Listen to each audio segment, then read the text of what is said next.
Between 1619 and 1865, enslaved black women and girls were raped by European slavers and American plantation owners. This was not incidental. It was systematic policy. It was deliberate. It was profit. They called it property. They called it their right. They raped in the daytime. They raped through the night on the ships and the plantations. Black women were raped every single day.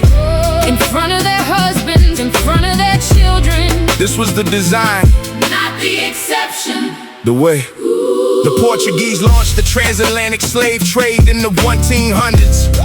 By 1619, the first Africans arrived on Virginia's shores in chains. Captains and crew members raped women in the hulls of slave ships. Women were held in the lower decks, separated from men for easier access. The rapes began before the ships even left the African coast. They continued across the entire duration of the Middle Passage. The crossing lasted between 6 and 12 weeks on the open sea. Historians estimate up to 2 million Africans died during those voyages. Women who survived arrived already violated, already carrying children they did not choose. Plantation owners viewed the rape of enslaved women as direct economic strategy. A woman who became pregnant produced another slave at no additional purchase cost. Thomas Jefferson fathered at least 6 children with Sally Hemings, an enslaved girl. Hemings was 12 or 13 years old when she entered Jefferson's household. She had no legal protection, no ability to consent, no recourse under American law. Rape was not classified as a crime when the victim was an enslaved black woman. It was classified as property damage, if it was recorded at all. They called it property. They called it their right.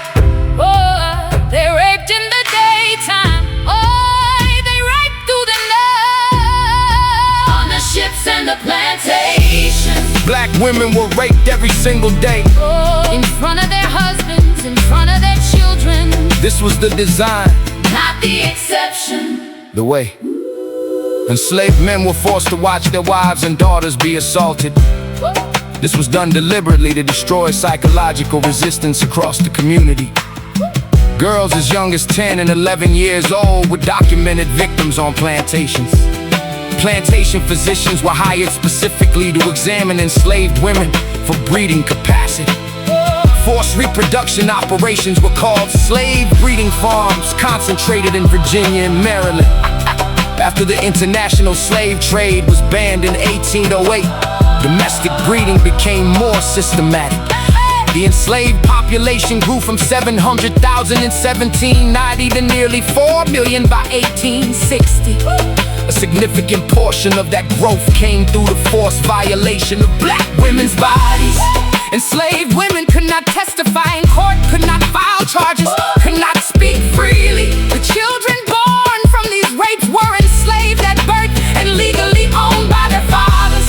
The DNA of tens of millions of black Americans today traces directly back to white enslavers.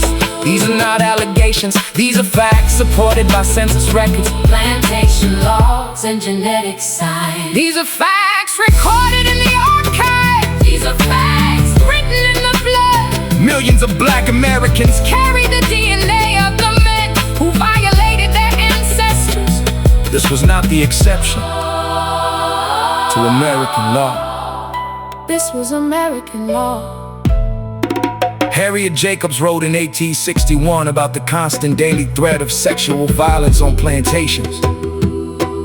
She hid inside a crawl space for 7 years to escape her enslaver's abuse. Sojourner Truth. Sojourner Truth bore children, fathered by the man who claimed legal ownership over her body. Their testimonies exist in writing. Their names exist in history. Their children exist in us. The rape ships crossed the Atlantic for nearly 400 years without interruption. The plantations operated the same violations for 2.5 centuries on American soil.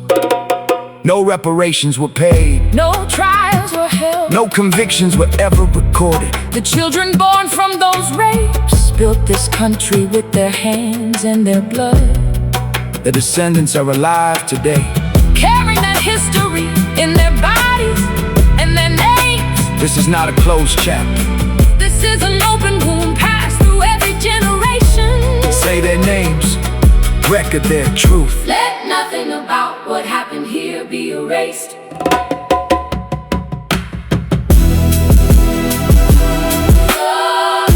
They called it property.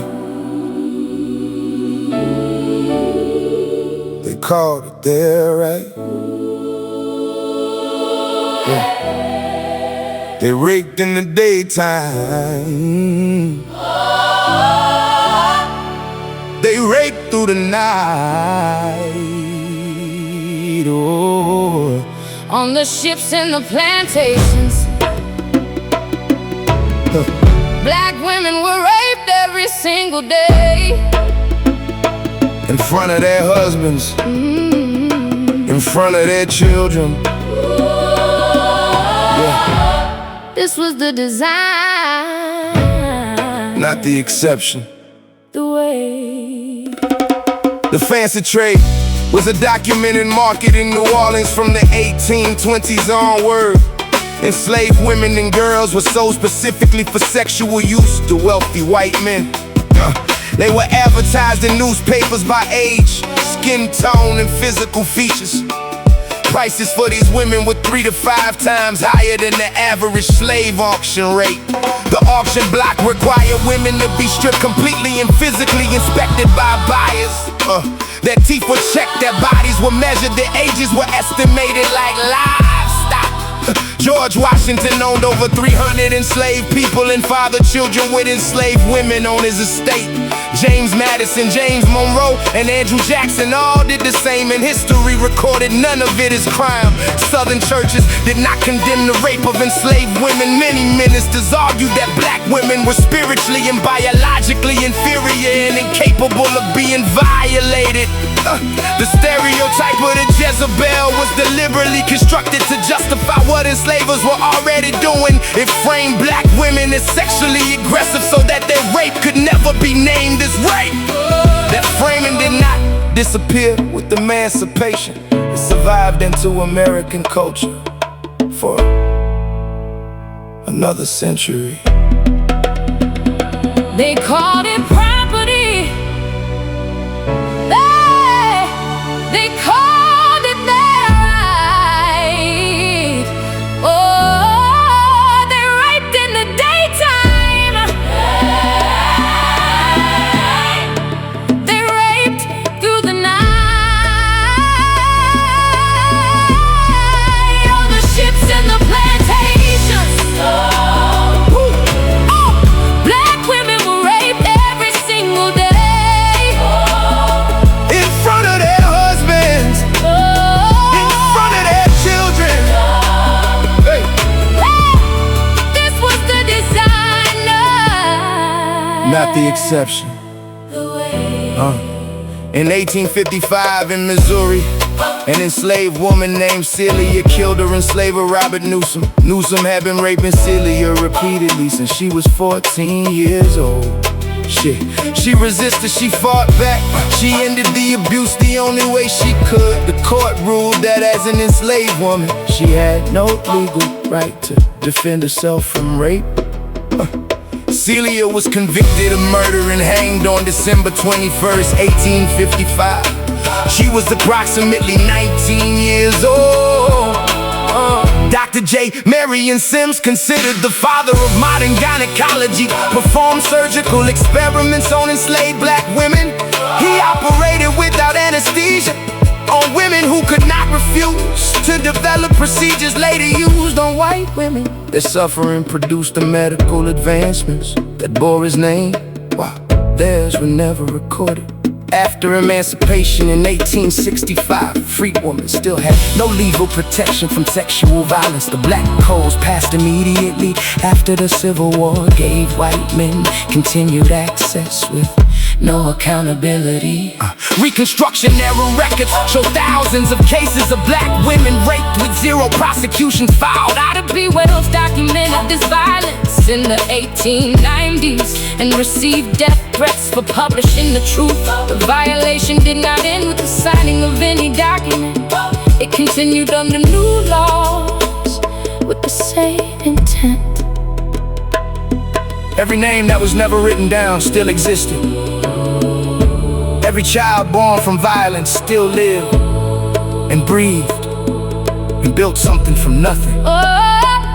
The record does not require permission to be true. It only requires someone willing to say it without looking away.